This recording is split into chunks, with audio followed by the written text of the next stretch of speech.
নমস্কার বন্ধুরা, আজকে একটা নিয়ে এসেছি আমরা ক্রসওভার বোর্ড। আসুন এটা কিভাবে কন্ট্রোল হয় আর কিভাবে প্রেসারের ব্যাস কোয়ালিটিটা একটু দেখে নেবেন। পিছনটা দেখে নিন, একদম হেভি কোয়ালিটিতে করা রয়েছে। এই দুটো ইনপুট আছে RL, আর ওইদিকে সবগুলো আউটপুট রয়েছে।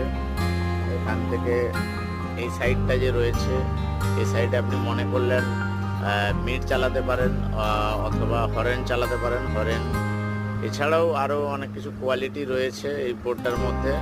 এর প্রেসার বা ব্যাস কোয়ালিটি সম্পূর্ণ আলাদা, একদম হাই কোয়ালিটি ব্যাস পাওয়া যাবে। তো এটা আমি টেস্টিং করার জন্য রেখেছি। আসুন আপনাদেরকে চেক করে দেখাচ্ছি যে এটা কীভাবে এর ব্যাস কোয়ালিটি। একবার হেডফোন লাগিয়ে এটা অনুরোধ করছি আপনারা একটু শুনুন।